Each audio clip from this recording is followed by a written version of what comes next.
Fala pessoal, sejam bem-vindos para mais uma live. Hoje vamos falar com o professor Éder sobre um tema que é muito importante, né, para nós treinadores, que é liderança. Então é um cara sensacional que vem estudando bastante esse tema, que vai vir muito para estar agregando para todos nós com toda certeza. Beleza? Então quem tiver perguntas, quiser ir deixando sua pergunta aqui para o professor, eu estarei fazendo, tá bom? Para a gente poder estar fazendo essa interação em nosso bate-papo. Esperar o professor entrar aqui e a gente já inicia.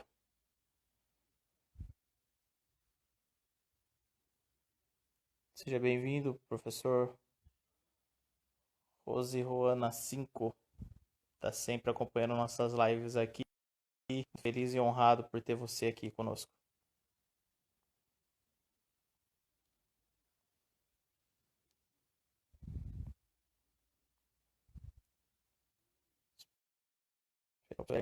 Nós já vamos dar início.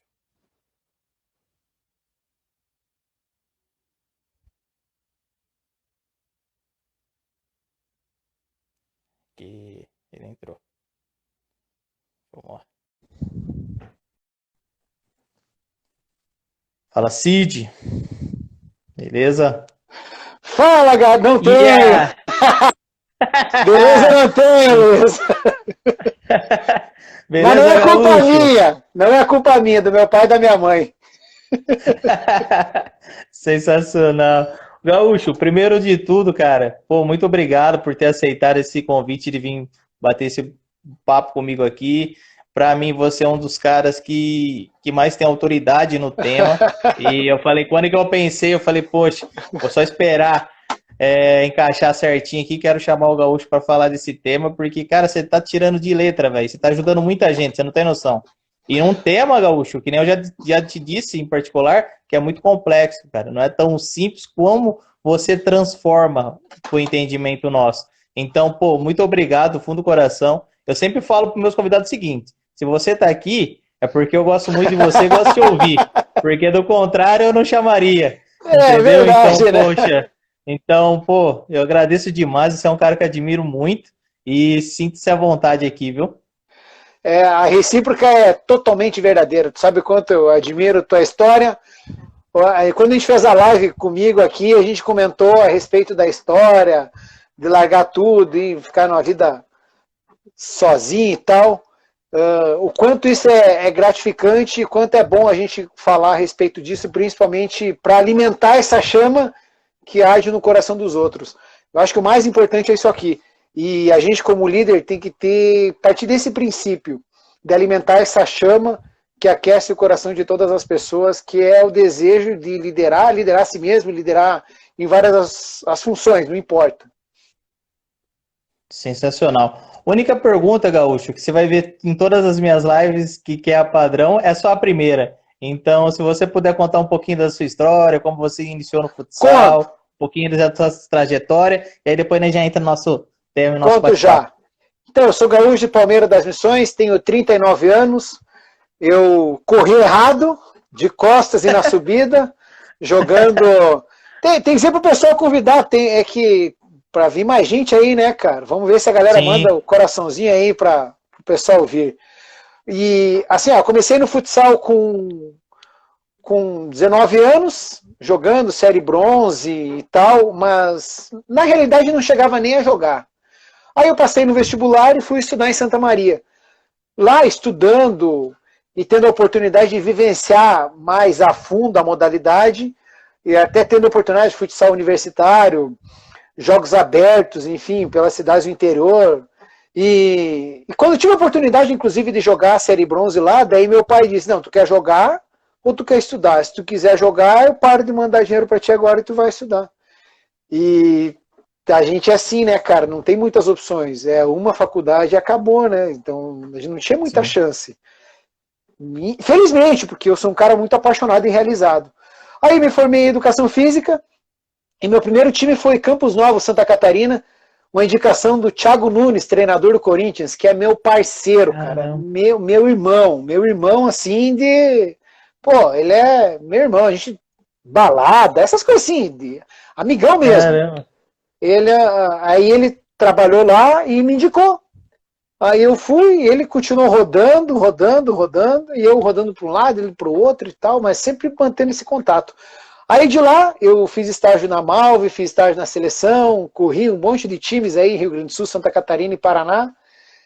E aí eu caí aqui nessa realidade agora, que é a minha vida, que é treinar líder.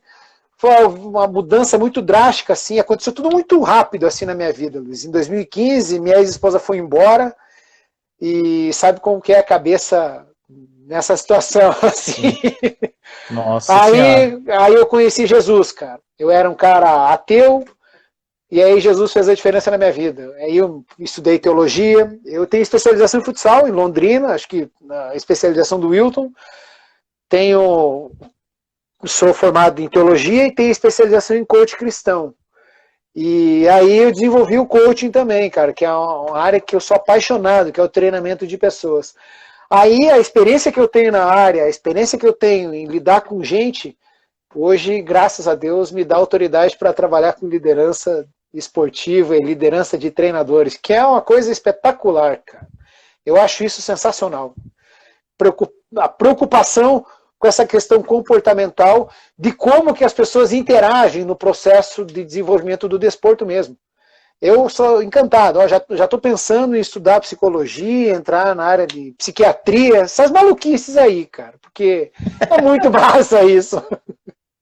Sensacional. E como é que você enxerga isso, Gaúcho? Por exemplo, para nós treinadores, você acha que uma coisa complementa a outra? Então, por exemplo, as teologias, juntamente com o conhecimento da inteligência emocional, juntamente com uma vai complementando a outra, ou você acredita que existe passo a passo a ser seguido? Elas se complementam. A questão da fé é muito subjetiva, não é o objetivo aqui discutir a fé. O que é interessante aqui para mim é o quanto a Bíblia e para mim os heróis, os personagens bíblicos interferem e se mostram como exemplo. Cada personagem bíblico tem uma história de sucesso numa área, fracasso na outra. Cada personagem bíblico tem áreas muito fortes e tem áreas vulneráveis. Então, eles testificam exatamente o que é o ser humano hoje. E a gente precisa potencializar essas vertentes, essas nuances que todos nós temos. Por exemplo, quem é que pensa em ti no domingão de manhã, quando tu estava lá em Dois Vizinhos e todo o time vai embora e fica tu sozinho lá? O que passava na tua cabeça? Então, são essas coisas, assim, o que te move nessa situação? Pô, tipo assim, porque a gente como treinador, são 3 jogos, ou 2, tem gente que fala 3 jogos, o jogo de antes, o jogo de durante e o jogo de depois. Eu, para mim, nunca tem durante, nunca tenho depois, porque quando morre o durante, já começa o antes do próximo jogo. Então, é sempre uma sequência que nunca para, a gente está sempre nessa tensão. E para mim essas coisas assim, eu acredito que isso fomenta muito a minha autoridade no assunto, por ter vivenciado isso, que tu sabe muito bem como que é. Porque é bom isso. Pô, é apaixonante essas coisas. Se eu voltasse, eu faria tudo de novo, cara.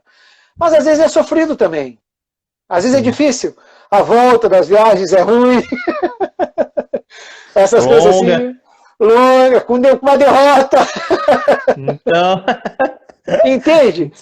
São essas coisas assim. Uma vez me chamou muita atenção. Eu treinava Canoinhas e nós fomos jogar em Orleans, se não me falha a memória, em 2007. E aí ele veio um filme, A Menina de Ouro, aquele com a Hilary Swank, o Clint Eastwood. Cara, é top aquele filme. Da boxeadora lá. Mas o filme é muito sofrido, sim, cara. E eu levei aquele filme porque eu gostava. E assim... É uma história de resiliência da menina. Mas até quando ela... enfim, é muito triste a história. Acabou o jogo, nós perdemos de... o Fabianão tá aí, parceiro, preparador físico do Tubarão. Esse é fera. Isso é sensacional. Aí, a gente voltando, e eu fui no banheiro de madrugada, e um dos meninos falou pro outro assim, putz, que filme louco, cara. Tu viu só, a menina morre no final, comentando a situação trágica. Então a mensagem que eu passei antes do jogo foi mais triste que a derrota. Então, essa preocupação assim com a metodologia, com a estrutura, para saber potencializar, extrair o melhor que tu tens, que os jogadores têm, entende? Acho que isso para mim hoje em dia é tão importante quanto o treinamento, quanto o método. E a teologia serviu para despertar isso em mim, o coaching muito mais ainda. E a questão do cristianismo tem a ver só com os meus valores. Sensacional. E até aproveitando, Gaúcho, para a gente dar uma sequência, como que você enxerga hoje a importância da inteligência emocional para os líderes? Porque muitas vezes a gente fala inteligência emocional, mas muitas vezes nós mesmos sabemos o que é essa inteligência emocional. E é preciso descobrir, né? É preciso ir atrás para a gente poder se conhecer, né? E também conhecer as relações. Como que você enxerga isso hoje, Gaúcho? Fundamental. É fundamental.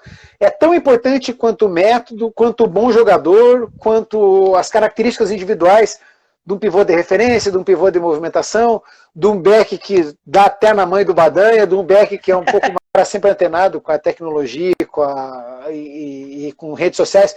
Inclusive, obrigado, porque tu me ajudou muito lá no aplicativo. Então, são essas coisas. É tão importante, porque é percepção sobre si mesmo. Porque a gente nem sempre se percebe. Tu quer ver uma coisa? É muito clássico isso aqui. Tipo, o que tu pensa sobre ti mesmo é quem tu é? Não, é o que eu acredito que seja, né? Então, mas é só uma visão sobre ti. E exatamente. O que eu penso sobre ti é a verdade? Não sei, mas é só mais uma visão. E quanto mais a fundo a gente entra nesse duelo, nessa conquista com o nosso eu interior, mais a gente vai se ambientando com esse processo que é a descoberta sobre nós mesmos. E isso passa diretamente pelas emoções. Porque normalmente a gente responde pelas emoções. E a maior sacada é o seguinte, quando tu encontra um propósito, tipo assim, o que te faz desistir de alguma coisa? Dificilmente vai desistir dos teus sonhos. A gente não desiste dos nossos sonhos. Talvez a gente desista de um sonho, mas em prol de outro sonho. Então, essas coisas que nos... Então, isso tem a ver com a escolha. A escolha é racional. E os sentimentos, eles só podem determinar como a gente está, mas não determinar as nossas escolhas. E talvez a inteligência emocional passe diretamente por isso aqui. E a compreensão sobre si mesmo é entender, inclusive, as minhas vulnerabilidades, os meus pontos fracos. Eu ter a compreensão sobre quem eu sou. Pô, eu sou um cara meio instável, assim, no relacionamento, emocionalmente, assim. Valeu, Marcelo. Marcelo. Esse é espetacular. Esse é fora de série. Obrigado, Márcio. A percepção sobre a gente. Eu entender que eu tenho momentos que me abalam emocionalmente. Se eu sou questionado, se eu não sou, se eu sou um cara que gosto de gracinha, se eu não gosto. Essa percepção sobre a gente mesmo, só para estabelecer como que eu sou. Então ninguém pode fazer? Será que ninguém pode fazer mesmo? Eu preciso dialogar comigo mesmo para entender até quando é saudável, até quando não é, quando que eu devo me indispor, quando eu não devo, mas eu tenho a compreensão a respeito da minha postura enquanto líder. E o líder precisa, antes de mais nada, ele tem que ser um modelo, um guardião dos valores da equipe, do projeto. Aí em Botucatu, tu é mais do que só um treinador. Tu talvez seja a ponta de lança do projeto que envolve patrocinadores, envolve clube, envolve jogadores, envolve quantos sonhos tu envolve na tua figura aí que tu é responsável por estruturar uma forma de ser, um DNA da equipe, que não é construído por ti, mas tu é o cara responsável por agrupar todas essas nuances e colocar na quadra. É muita coisa envolvida para ser somente um jogo, para ser somente um time, para ser somente um esporte. É muito maior. E a inteligência emocional ajuda a organizar isso aqui, a colocar as coisas nas prateleiras. Sensacional. Pô, muito bom. E dando sequência nisso, Como que você enxerga, Gaúcho, a principal função do treinador enquanto líder? Porque, como tu mesmo já deu a deixa, é muito mais complexo do que simplesmente estar dentro de quadra. Muito mais. Como que você enxerga isso hoje? Que você hoje olha para trás e fala, poxa vida, eu tinha uma visão e hoje eu já consigo enxergar que a minha visão era apenas inicial. Como que foi esse processo seu para enxergar o que você enxerga hoje? Eu sempre fui um questionador, assim, de tudo. Sempre fui. Até a gente discutindo lá, e eu era meio orgulhoso até na questão do método. Tipo assim, eu trabalho só com jogo, Luiz. Eu não tenho, eu não, assim, ó, eu não tenho, assim, ó, nem bola parada eu gosto, eu faço por obrigado. Nem jogar bola, mas é obrigado, sabe? E eu ainda dou um jeito ainda de fazer num treino de contra-ataque, num treino de colocar um elemento a mais do jogo do confronto. De tanto que eu gosto dessa questão do confronto.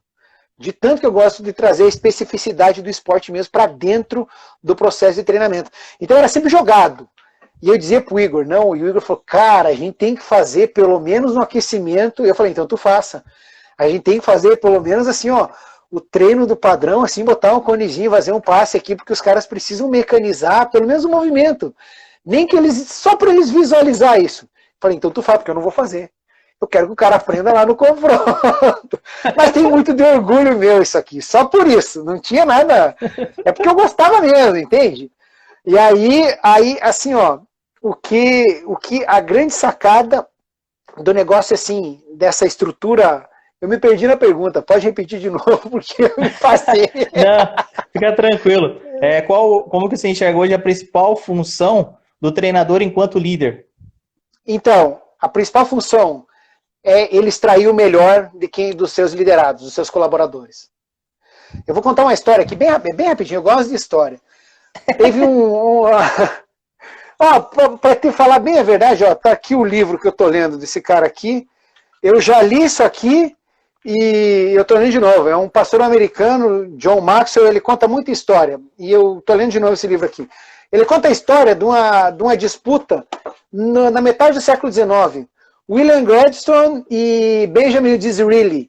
Eles eram dois caras que brigavam pelo cargo de primeiro-ministro. Ambos já tinham sido 4 e 2 vezes, respectivamente, primeiros ministros. E aí um era mais liberal, o outro tinha uma agenda mais conservadora, um tinha... Enfim, essas nuances que a gente já está acostumado com isso. Mas olha só que legal essa história aqui. Aí uma jornalista foi encarregada de fazer o debate com os dois. E quando ela fez um jantar com o William Gladstone num dia, numa noite, e na noite seguinte com o Benjamin Disraeli. E ela fez, e daí quando ela chegou no outro dia, o chefe de reportagem dela lá, enfim, o jornalista, perguntou para ela qual a diferença entre os dois. E ela disse assim, Gladstone é o ser humano mais inteligente que eu já vi na minha vida. Essa é a impressão que eu tenho dele. E daí, e o Benjamin Disraeli? Não, no jantar com ele eu descobri que eu sou a pessoa mais inteligente do mundo. Então, a diferença entre Benjamin Disraeli e William Gladstone estava nisso aqui, no quanto ele conseguia extrair o melhor das pessoas. Para mim, o líder tem que fazer isso aqui. Porque muitas vezes nem tu sabe o potencial que tu tem. E o líder tem que saber exatamente o potencial que tu tem. Então, vai muito além dessa questão assim, pô, tipo assim, tu tem um jogador lá, tu tem um grupo de 15 jogadores, 17 jogadores. Cara, tu vai ter um cara que joga menos que os outros, mas um dia tu vai precisar dele. Cara. É inevitável. Por A, por B, por C motivos, uma hora, cara, tu vai precisar daquele cara lá. Se tu não souber exatamente as qualidades que ele tem, é nocivo para ti, é nocivo para o grupo. Então, o líder tem que saber extrair exatamente nada menos do que o melhor que o cara tem. Essa é a principal função do líder, extrair o melhor. E ele daí, atrelado a essa função, as outras coisas, como ele ser um guardião de valores, ele ser o porto seguro de todos os jogadores, ele ser o responsável pelo método, ele ser o principal motivador, ele é um elo entre todos os propósitos envolvidos, mas o principal mesmo é isso aqui, ó. E para corroborar isso aí, que falte tudo, menos caráter para um líder, porque se não tiver caráter, tudo que ele tem vai ruir junto com ele. Sensacional. E até para poder tá dando sequência, pô, essa live vai ser da hora, porque pô, eu gosto de ouvir, pô. Então, puta merda. Eu também gosto de ouvir, né? Para você, assim, ó, qual que é a importância da bagagem do treinador para o atleta? Essa influência, Gaúcho, você vê de primeiro momento como benéfica? Porque muitas vezes, ó, o professor Morruga está aqui, mandar um Morruga, ídolo! Mestre.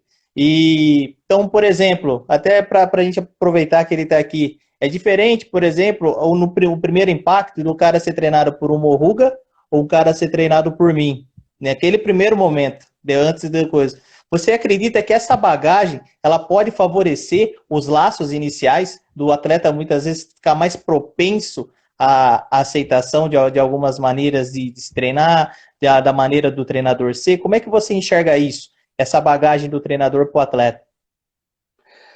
Eu vou tomar liberdade de contar a história que o Morruga contou para mim. Ele vai lembrar aqui. Ele contou que num clube, um determinado clube que ele foi treinador, ele sentiu que toda a história dele, assim, colocava uma pressão muito grande nos ombros do jogador dele. Caramba. Então qualquer correção que o cara fazia, o cara já se sentia intimidado pelo histórico do Morruga. Eu nunca tinha pensado, até eu falei para ele, vai lembrar aqui, eu nunca tinha pensado nesse viés. No viés, assim, dessa pressão. Porque eu só pensava no lado positivo. Então, para responder isso aqui, eu assim, ó, não é uma verdade absoluta, muito pelo contrário. Tanto existem casos positivos quanto casos negativos dessa relação. Assim como existem casos positivos e negativos da não experiência, da falta de experiência. Porque eu acho que a principal ferramenta do líder, o líder não deve abrir mão do conhecimento, não deve abrir mão dos processos, não deve abrir mão do caráter dele, lógico. Mas é fundamental que ele tenha um bom relacionamento com todas as pessoas. E se ele souber extrair o melhor, não importa de onde ele vem, se ele jogou, se ele não jogou, mas se ele extrai o melhor, que é a principal função dele, ele vai ser eficiente. Ele vai ser.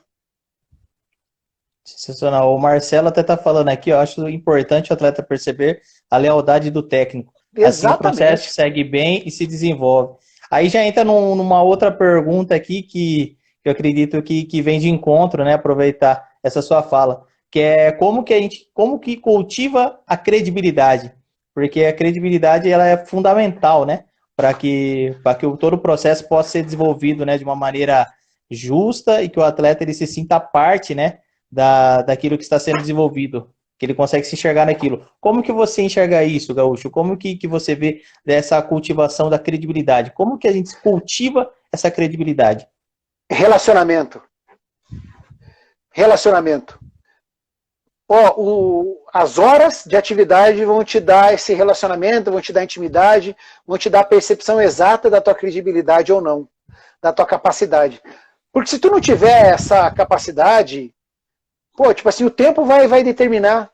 As horas de atividade, as horas de quadra, as horas de jogo vão comprovar a tua competência. Porque a fala pode ensinar, mas o exemplo arrasta, traz as pessoas junto. Quem empurra é o exemplo, quem carrega é o exemplo. Então, talvez não precise muito da fala, muitas vezes. Mas às vezes precisa do exemplo. E a credibilidade é determinada pelo exemplo mesmo, pela conduta, dia a dia, relacionamento. Acho que é o principal. A lealdade assim, é um grande fator nessa engrenagem toda aí, porque se tu tiver essa capacidade de ser leal aos teus princípios, ao conhecimento que você passa, os atletas reconhecem. Concordo a respeito do conhecimento, eu acho importante, mas a gente percebe também, eu trabalhei com um treinador lá no Rio Grande do Sul, não vou falar o nome, mas não achava que ele tivesse grande conhecimento, mas ele era um cara espetacular, ele era genial no relacionamento, uma capacidade ímpar de se relacionar com as pessoas jogavam por ele. A gente se doava por aquele cara lá. E ele tinha uma sensibilidade tão grande assim, era absurda. Eu não estou dizendo que conhecimento não é importante, muito pelo contrário, conhecimento é fundamental. Mas eu também não posso subjugar outras capacidades que são tão importantes quanto o conhecimento. E aí aquela história que eu falei lá no início, lá, o somatório de qualidades e a percepção desses pontos a serem melhorados, elas vão te dar exatamente a noção de quem tu és e quem a gente é. E a gente é um conglomerado, um apanhado de virtudes e alguns defeitos lá.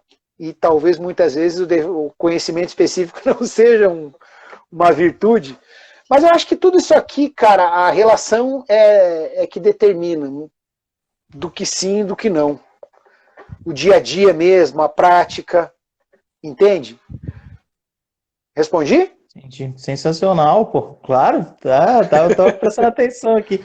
E até aproveitando, né, quando que a gente fala de relação, e como que você agrega o fator resultado, que também ele é muito importante no processo.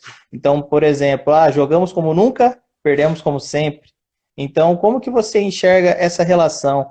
Porque mesmo às vezes a gente tendo credibilidade, você vê que o resultado ele se faz fundamental para que essas relações elas possam estar se fortalecendo constantemente, ou você acredita que essa relação está acima de qualquer coisa? Mesmo que você não vença, o atleta ele ainda continua acreditando em você e nas suas ideias. Como é que você enxerga hoje isso, Gaúcho? Boa pergunta. Essa é e principalmente a gente, em se tratando de Brasil, a questão de ser levado muito em consideração os resultados e do imediatismo dos resultados, é difícil tu manter essa... No futsal até não é tanto. A gente consegue ser um pouco mais condescendente e entender um pouco mais. Mas assim, o resultado é fundamental. O resultado é fundamental. O bom relacionamento ajuda na questão da resiliência e no comprometimento que as pessoas têm contigo, independente do resultado. Então, se o ambiente é bom, cara, todo mundo se ajuda. E aquele algo mais que determina muitas vezes a sequência do processo, a sequência do projeto. Porque o resultado pode ser determinante. Mas ele não é determinante naquilo que tu acredita. E nunca vai ser. Aquilo que tu acredita tem que transcender a lógica do resultado. Tem que, por exemplo, assim, tu acredita nas tuas coisas, do teu jeito, da tua metodologia de trabalho, tu vai, óbvio que tu vai alterar, vai fazer ajustes de acordo com a realidade, com os jogadores, com o plantel que tu tens, com a condição da quadra, o tamanho da quadra, enfim, todas as circunstâncias envolvidas na nossa área. Mas aquilo que tu acredita não muda na essência. Não muda. E agora, como é que tu tem isso aqui, apesar de quantas... E a gente carrega muito mais derrotas, às vezes, do que vitórias. Mas a gente continua acreditando. E assim é quando tu encontra lá os jogadores, a maioria das vezes, aqui não, é um que ganha. É um por competição. E o resto perde. Então a dimensão do nosso trabalho não pode ser pautada exclusivamente pelo resultado. É lógico que ele é fundamental para a gente manter a nossa vida no trabalho. Mas a essência que a gente carrega, ela é anterior ao resultado. E é além do resultado também. Entende? Eu acredito que ela tem a relação por causa do imediatismo do meio. Imediatismo na questão passional mesmo, que o desporto causa, que o futsal tem, que o futebol tem. Mas aquilo que eu acredito, ela é maior que a paixão. Não se alimenta da paixão. É um combustível que aquece a chama, mas não é determinante. Que aula, rapaz, que legal. Aproveitando aqui, Gaúcho, quando que você chega num lugar, você começa a identificar o contexto, tudo aquilo que está acontecendo à sua volta? Pergunto isso porque eu quero complementar essa pergunta. Que aí que eu quero saber de você, qual estilo de liderança é importante para a gestão de um grupo? Então, primeiro você tem que reconhecer o contexto. O que você observa naquele contexto para você começar a ter informações? E a partir dali, como que você enxerga hoje? Qual que é o melhor estilo ou quais que você vem detectando que estilos de liderança importantes para uma gestão de um grupo? Para uma equipe? De primeira, assim, o estilo é de cada um. Eu vou falar aqui, Winston Churchill, um grande líder, Sir, primeiro-ministro de guerra na Inglaterra. Outro pastor americano que eu gosto muito, Martin Luther King. Eles são diferentes, mas eles têm um viés mais duro, muitas vezes, apesar de Martin Luther King ser um cara pacifista, mas ele era um cara a favor da armamentista e tal. Aí agora a gente vai lá, Nelson Mandela, Madre Teresa de Calcutá, Mahatma Gandhi. E eu vou falar de outra mulher aqui, a primeira-ministra, a Lady Di, Princesa Diana. Essas pessoas eram líderes. E às vezes eu estou falando de gente que tinha dinheiro, gente completamente diferentes umas das outras, com capacidades diferentes, com estilos diferentes, mas tinham algo que arrastava as pessoas para perto delas. As pessoas acreditavam, que as pessoas queriam estar perto dessas pessoas. Por quê? Porque de alguma forma essas pessoas eram transformadas por essas lideranças. Tu consegue imaginar assim, imagina o contexto, Jesus Cristo lá nos 3 anos que ele exerceu o ministério dele, o ministério terreno dele. Nenhuma pessoa saiu sem ter um tipo de transformação de perto dele. Todo mundo que passou por ele teve algum tipo de transformação. E talvez essa seja a grande sacada. Não que a gente tenha que ter, não, eu tenho que transformar a tua vida, não é isso. Mas assim, eu tenho a noção de que eu posso interferir positivamente na vida das pessoas. Eu posso reforçar qualidades, eu posso despertar propósitos, eu posso aprimorar talentos na vida das pessoas. Essa é a grande sacada. E a percepção a respeito da realidade tem a ver com informação. Eu preciso me alimentar de todas as informações possíveis a respeito do plantel, a respeito da cidade, a respeito das pessoas. Eu me lembro, uma vez eu fui treinar um time, e o treinador anterior a mim era muito meu amigo. Na primeira entrevista da rádio, que me ligaram, eu estava na minha casa, hein? Ligaram para mim, e aí eu perguntei, deixa eu perguntar uma coisa aqui para vocês. Por que vocês estão me contratando se vocês têm o fulano aí? Pô, tipo assim, porque eu queria saber, queria entender qual que era o processo. E de verdade, eu queria estar cercado de todas as informações. Por quê? Porque isso aqui vai ser bom para todo mundo. E assim a gente conquista as informações perguntando, analisando, indo atrás. Tipo assim, se eu for contratar um jogador, eu posso ligar para ti. Tu ligou para mim para perguntar de jogador, eu te indiquei. E são essas coisas que ajudam. E aí o dia a dia, o relacionamento é que vai apontar se isso realmente é verdade, o quanto de verdade se tem. Porque mesmo assim, nessa questão do relacionamento é subjetivo. A única coisa que eu tenho como forma de avaliação é o dia a dia. É o quanto as pessoas confiam naquilo que eu falo, o quanto elas fazem aquilo que eu proponho a elas fazer. Talvez essa seja a grande sacada, mas não tem muito assim como responder. E sobre liderança, todo estilo é válido. A gente teve, quantos presidentes a gente teve tantas formas diferentes de gerir uma nação? Verdade. Olha, pega aqui, deixa eu pegar aqui dos nossos amigos. Vamos pegar aqui o Igor. Eu trabalhei 6 anos com o Igor. O Igor tem um estilo de liderança diferente da minha. Mas como era legal, o Fabiano, diferente de nós dois, o Fabiano Negão, preparador de goleiros, nós 3, a gente dava certo juntos, porque a gente alinhava bastante essas diferenças que a gente tem. Então, talvez a grande sacada é isso aqui, é tu identificar. A grande sacada é a seguinte, cada um no seu quadrado. Quando a gente descobre o quadrado da gente, é verdade, não te preocupa com outro quadrado. Imagina o teu time, tu fazer com que cada jogador entenda o seu quadrado. Cara, resolveu o problema do mundo, cara. Resolveu o problema do mundo.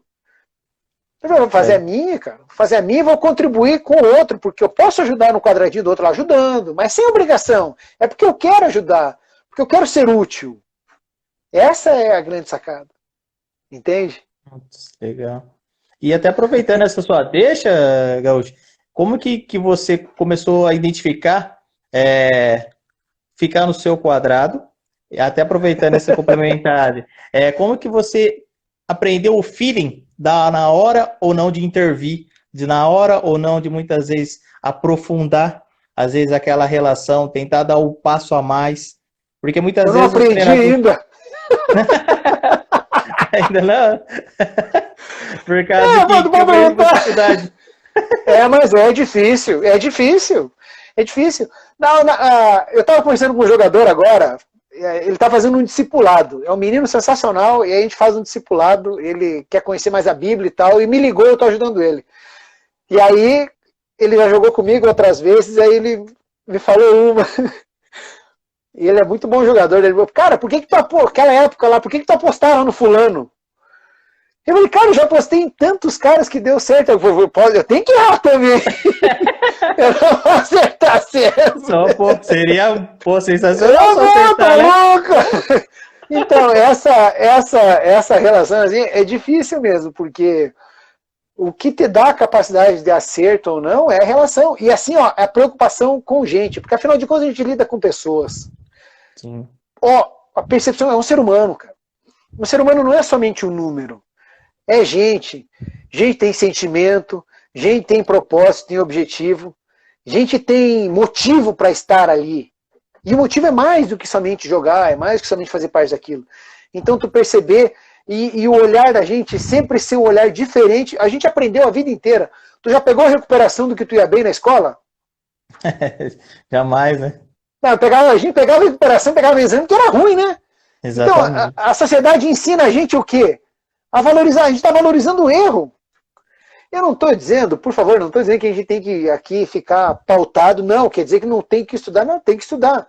Mas é mais ou menos assim, a gente tem que dar uma importância maior para o acerto. A consciência a respeito daquilo que a gente é bom só vai fazer bem para todo mundo, só vai fazer bem para a sociedade.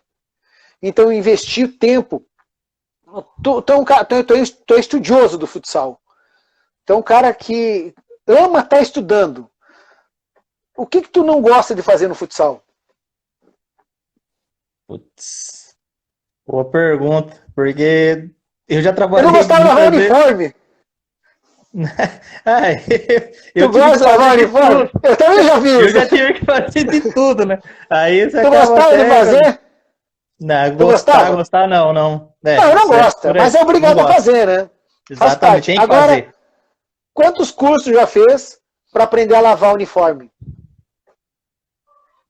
Nenhum. Nunca. Então por que tu vai investir um tempo numa coisa que tu não gosta de fazer?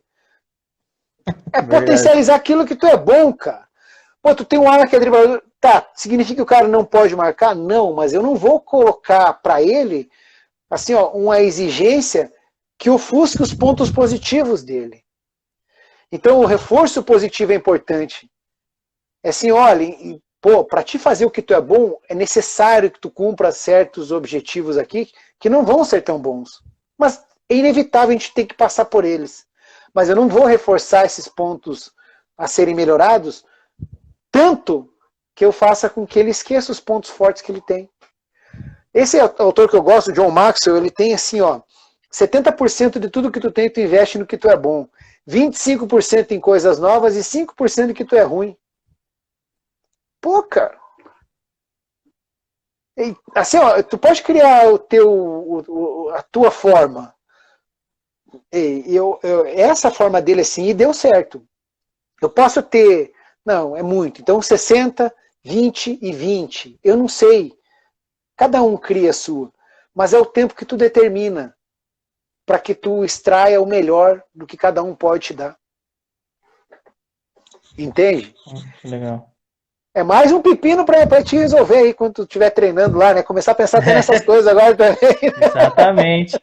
Porque aí, pô, você, com essa sua fala, você deixou, tipo, várias vertentes assim que a gente pode seguir, né? A gente seguir comentando aqui, batendo esse papo. Então, se tratando assim, você vê hoje, assim, muitas vezes que é um debate que está tendo diariamente, até nessas números de lives e tudo mais, que hoje a gente está esquecendo desse passo e por causa disso nós estamos criando muitas vezes jogadores universais e deixando de ter aquele jogador mais específico da função. Consequentemente a isso vem afetando também o modo que o jogo está se desenvolvendo, muitas vezes perdendo aquele brilhantismo, né, que é a lógica do jogo, que é o gol. Muitas vezes os jogos estão saindo menos gols devido a essa vertente, podemos se dizer, que a gente está esquecendo desse pequeno detalhe que faz total diferença. Oh, que legal isso aqui. Assim, porque o que determina que o cara é fixo e o outro é pivô? Não é onde ele joga, mas é a característica dele. Olha, eu não tinha pensado nisso. será que o treinamento tem... Agora ficou a pergunta também, porque eu não sei te responder. Será que o treinamento não tem alimentado essa característica individual de todo mundo? É porque quando você falou, veio isso na minha cabeça. E aí Foi começou boa, meio hein, cara? que foi linkando uma coisa a outra. Aí eu falei, poxa, talvez possa ser, porque muitas vezes assim, né? Eu nunca Cada tinha... treinador defende muitas vezes mais o seu modelo de jogo do que respeitar a Isso, característica do cara. atleta, né? Isso. Eu não tinha pensado nisso aí. Eu não tinha. Será que o modelo de jogo, o modelo de treinamento, o método de treinamento está tirando a característica? Mas também não posso entrar muito porque é subjetivo também. Porque a gente tem uma safra hoje em dia, a gente tem muito pouco pivô, né? Não tem tanto pivô como antigamente a gente tinha. Nós tínhamos muito mais pivôs. Hoje a gente vê quantos backs fazendo pivô, Rodrigo, Marlon, os backs da seleção brasileira jogam de pivô frouxo, fácil, fácil. Mas será, por que eles jogam? Porque não tem pivô? Mas se não tem pivô, eles estão onde esses pivôs? Será que a função também das escolinhas, a função das escolinhas, se é despertar o melhor, a gente tem que despertar essas características, o melhor do jogador, descobrir. Faz muito do feeling do jogador. Quantos caras tu já viu que, né, o cara é de sub-17, tá indo pro sub-20 e tu coloca ele no adulto. E ele vai bem. E ele era um ala, passador, e tu coloca ele de back e o cara, deslancha. E joga. E vira um back. Então, são essas coisas, às vezes, assim, que é o feeling do treinador e o relacionamento, o dia a dia. Esse cara pode jogar de ala. O Leco é um back, a gaúcha. Mas quantas vezes o Leco jogou de ala? Por quê? Porque ele aprimorou isso. Ele tinha um compromisso.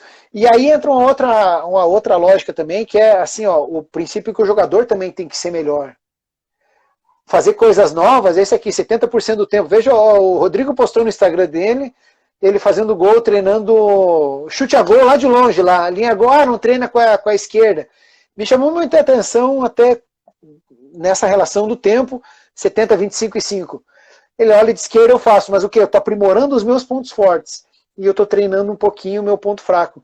E ele está treinando o quê? Coisas novas. Então são essas coisas assim. O jogador precisa ter esse compromisso. E cabe a gente também despertar isso no jogador para que ele desenvolva os seus pontos fortes. E desenvolva coisas novas. Porque, veja bem, o coração ensinável. A gente tem que ter sempre a lógica do coração ensinável. Pronto, preparado para novas oportunidades. E está assim, predisposto a aprender coisas novas. A gente tem como exemplo aqui, o que acontece com quem tem o coração ensinável na Bíblia? Recebem o governo. Exemplo, o rei Davi e Pedro. Esses caras receberam o governo, Israel e a igreja. Então é isso que a gente precisa ter. Quem tem o coração ensinável vai receber muitas coisas. Cabe a gente potencializar isso também. E a gente também tem que ser um exemplo disso. A gente tem que ser a mola mestra do processo. Eu tenho que estar disposto a aprender. Se eu aprender, o cara vai aprender. Se eu ceder, os jogadores vão ceder. Se eu ser autoritário, o jogador também vai ser autoritário. Se eu for na hora certa, o jogador também vai ser na hora certa. Entende? Respondi? Não só respondeu, como deixou claro. Isso que é o mais importante. Mandar um abraço pro Flávio aqui, que entrou. Professor Flávio, André Godão, Fernando Souza, professor Marquinhos, o Marquinhos aqui. Bastante gente Esses aqui. Caras aí, tem uns caras aí que vêm cornetar. O Godão e o Wagner foram meus jogadores. Ah, é? Não dá muita moral pra eles, não. Sensacional. E para a gente poder estar dando uma sequência aqui, como que você vê assim, Gaúcho, como que o líder precisa encarar o erro, seja dele e seja do atleta, a ponto que aquilo... Oportunidade? Oportunidade. O erro é uma oportunidade. A gente nasce para dar errado. Se a gente analisar aqui, é verdade. Se a gente olhar aqui, eu já falei isso aqui, olha só, o ser humano, vamos colocar, os seres, os mamíferos. O que acontece com a girafa quando nasce lá na savana africana? 15 minutos depois de nascer, ela já tem que estar preparada para fugir do leão, senão o leão come ela. Então ela já nasce sabendo tudo que ela precisa para poder viver. E agora, o ser humano? O ser humano não, cara. O ser humano nasce sem saber nada do que ele precisa. Então ele precisa ser alimentado de experiências, ser alimentado de informações para que ele cresça. E aí por isso que é fundamental que a gente entenda o erro como o princípio da sabedoria, o princípio do aprendizado. Essa é a função que o erro tem. Tá, não pode ser punido o erro? Tem que ser punido. E tem que ser punido de acordo com a capacidade, de acordo com a influência, de acordo com a consequência do erro, mas acima de tudo, a consciência é importante. Por quê? Porque muitas vezes o erro inocente, ele também tem que ser perdoado. E por isso que é importante que lá na infância a criança aprenda. Eu gosto de história. Tem uma vez um sub-11, eu coordenava o futsal em São José dos Pinhais, e aí a gente jogou contra a ABB, se não me falha a memória. Inclusive estava jogando um menino que... Pô, sensacional esses dois meninos canhotos. E esses meninos, assim, estava jogando no Paraná até esses dias, não sei se está agora. E um desses meninos, ele tinha dificuldade de marcar, não tinha compreensão exata do espaço na defesa zona de bola parada. Mas é sub-11, está aprendendo. Ele era muito habilidoso, eu chamava ele de D'Alessandro, porque ele lembrava muito do Alessandro, canhotinho assim. E aí eu disse pro treinador que estava do lado, eu era o coordenador de futsal, estava do lado, e ele disse, vamos tirar o fulano porque ele não sabe marcar. Eu falei, então deixa ele lá, ele precisa aprender. Tomamos o gol, erro dele, gol. E aí o Micael olhou para mim e disse, pô, tá vendo? Fica ouvindo o teu auxiliar, tá aí, ó, se ferrou. Eu disse, Micael, se ele tivesse aí, ele ia lembrar dessa história. Micael, a gente precisa entender que ele só vai perceber que é importante ele aprender isso com o erro. E esse é o momento dele errar mesmo. A bebê é muito mais forte que a gente nessa fase. A gente não tem como bater de frente ainda, mas amanhã ou depois lá no sub-15, no sub-17, ele não vai errar isso aqui. E ele precisa passar por esse erro agora. Quanto mais cedo, melhor. O que a gente aprende na vida da gente lá? O que teu pai ensinou para ti? Ensinou para mim? A gente tem que ser o quê? Honesto, trabalhador e tem que estudar, certo? Perfeito. Hoje, o que eu ensino para minha filha? Ela tem que ser empreendedora, porque a gente vive num mundo que precisa empreender. Meu pai não aprendeu que deveria estudar, ele já me ensinou que eu precisava estudar, e eu estou ensinando para minha filha que além disso tem que empreender. E são essas coisas que a gente tem que alicerçar de informações, entende, Luiz? Porque, pô, o tempo passa e se a gente não aproveitar bastante, é tão pouco tempo que se a gente não viver intensamente, não aproveitar intensamente tudo, a gente não vive, cara. Então, é assim, quanto mais a gente alimenta os jogadores na infância, e esse empreendimento que eu estou falando, eu falei por isso aqui, se errar agora, enquanto criança, não vai errar depois. Ou vai minimizar os erros, entende? A gente vai estar sempre, assim, é muito tênue essa linha do erro e do acerto. Mas caminharão próximos. Mas quanto mais a gente entender que ele é um princípio de educação, e um princípio do processo, mais fácil a gente vai lidar com ele. Porque as minhas escolhas também têm que ser além do erro. Eu acredito tanto nisso aqui que não importa se o jogador erre lá dentro. Eu vou acreditar nele do mesmo jeito. Por quê? Porque eu acredito. Pô, muito legal. E se tratando assim, a gente já pode até fazer um paralelo nisso, que seria o servir, né? Ou não? Isso, também. Ó, servidão é isso. Perdão, fala. Eu começo a falar e não deixo ninguém falar. Não, esquece a cabeça, vai embora. Não tem problema nenhum. Porque, linkando isso que você falou, eu vejo hoje, muitas vezes a gente fala do servir, mas muitas vezes as pessoas se perdem no servir, né? O que seria o servir? Porque muitas vezes abre um leque que se pode tudo, né? E na verdade não é isso o intuito do servir. Então, exatamente. Como que você encara isso? Primeiro, antes de mais nada, assim, ó, eu acredito no bom coração, acredito no princípio da servidão, acredito que para servir não precisa muita coisa. Basta um bom coração e a gente está carente aí de tanta gente precisando, tu pode fazer qualquer coisa para servir. E se aparece alguém lá no teu time hoje, falando que quer servir, quer ajudar, tu tem função para ele lá no teu time, Botucatu? Qualquer pessoa. Aí, sim, aí vai ter Tem, que, né? tem que ter um jeito. Se o cara tá se dispondo a ajudar, a querer Exatamente. colaborar, Exatamente. Tu não vai dar uma função para ele que foge à alçada, foge à competência dele. Então, é muito importante que a gente saiba exatamente o que essas pessoas têm de competência, de qualidades, de talentos, de dons, para que a gente reforce essa área, exatamente aquilo que ele tem para ele poder servir. Porque servir com qualidade, mais do que servir com qualidade, é servir com inteligência. Porque se tu tiver um burro esforçado, de tão esforçado, ele ferra com o processo. Tu precisa de um inteligente esforçado, que ele vai saber onde concentrar o esforço. O esforço inteligente é melhor que o esforço sem nexo, por exemplo. Então, servir, mas servir com propósito, servir com sabedoria, com consciência. Tem certas coisas, por exemplo, na igreja, eu fazer um exemplo bem simples assim. Precisa de muita coisa para cuidar dos carros numa igreja? Não, não precisa. Agora, para tocar violão, precisa? Para servir lá, precisa de diferente? sim. Precisa. Já não é um serviço para qualquer um. Então tem lugar para todo mundo. Agora, os propósitos é que tem que ser melhor trabalhados, melhor executados, melhor analisados, enfim. Essa é a lógica. Então, eu servi. Hoje eu sirvo melhor treinando treinadores, treinando líderes. É uma coisa que eu amo. E eu me proponho a isso, estudo isso, me dedico. Eu tenho paixão por isso. Por gente, por pessoas. Da mesma forma que tu tem a paixão, como que tu serve hoje? As tuas lives, tu serve através dos teus produtos que tu está comercializando agora. Então tu está alimentando métodos, está alimentando formas de trabalho, está alimentando a estrutura profissional de muitos clubes. E graças a Deus tu recebe para isso. Eu acho isso sensacional. Tu está concentrando o teu esforço, tá sendo inteligente.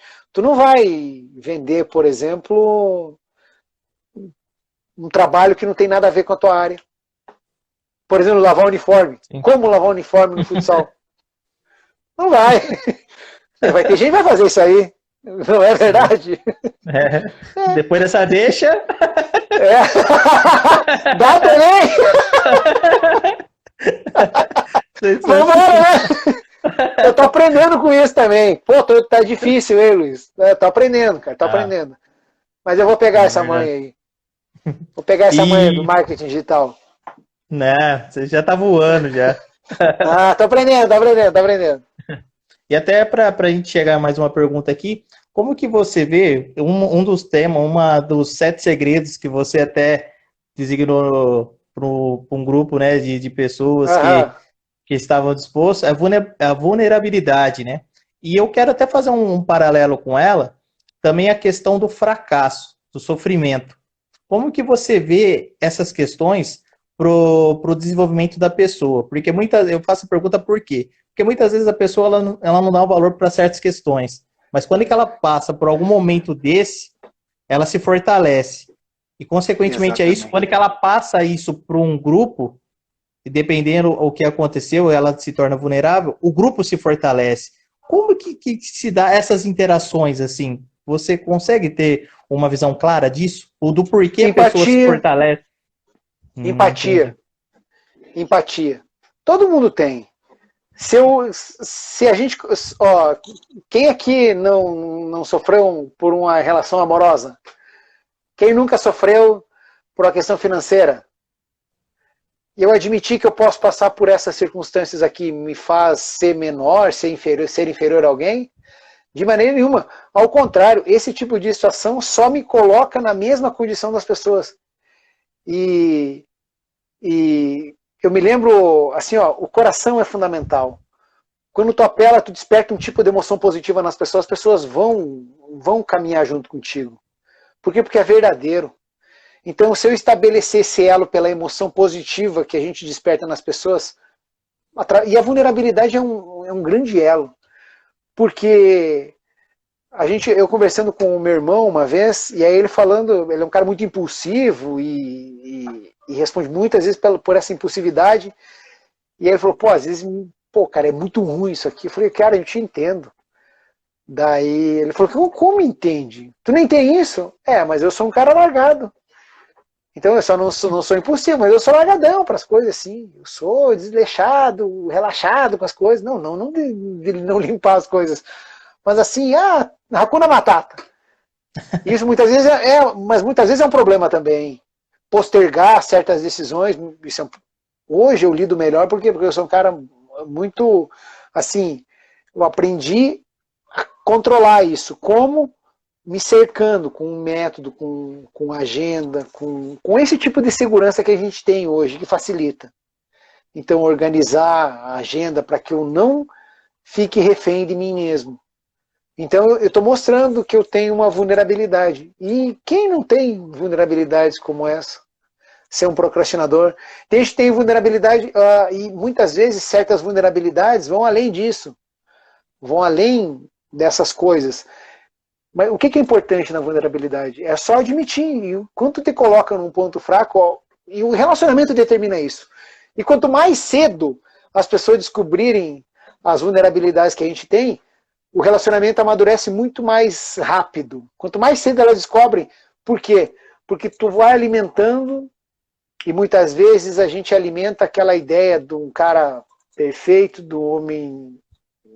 Até a questão religiosa aparece muito. Pô, pastor não pode ter isso. O pastor é um homem como qualquer outro. Então ele está sujeito aos mesmos fracassos, às mesmas virtudes, os mesmos erros. E a única coisa que difere ele, ou o cristão dos demais, é que a gente sabe da nossa incapacidade e se coloca mesmo na condição de Jesus. Mas a grande sacada disso aqui é entender que a nossa vulnerabilidade coloca a gente como igual. E entender que o outro vai sentir a mesma coisa também. E quanto mais rápido eles descobrem, menor vai ser a frustração lá na frente, lá, porque eu alimento a ideia de um super-herói. Quando eu descubro um ponto fraco, eu me frustro. E se eu descubro agora, eu construo sabendo dessa vulnerabilidade.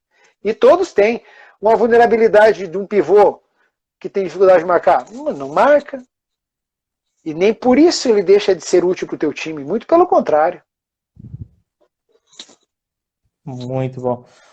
Temos 2 minutinhos aqui. Quero te agradecer. Já passou rápido, pô. Eu falei para você, papo bom passa rápido. E eu quero te agradecer por você ter aceitado, por ter dado essa aula. Você é uma pessoa que é muito gostoso estar ouvindo. Eu, por mim, aqui, eu nem falava nada. Fala aí, Gaúcho, que eu só vou ouvir e ficava show de bola. Então, eu queria aproveitar, passar a palavra para você. Divulga aí esse trabalho que você vem fazendo, sensacional aí, que eu estou acompanhando. Para quem quiser saber mais, como faz assim para poder tá tendo esse bate-papo com você. Eu passo a palavra para você. Muito obrigado, viu? Aula sensacional. Luizão, parceiro, obrigado. Torço por ti, te admiro muito. Nunca esqueço a história aquela lá, saí lá de Matão, fui lá para Dois Vizinhos sozinho, sofri.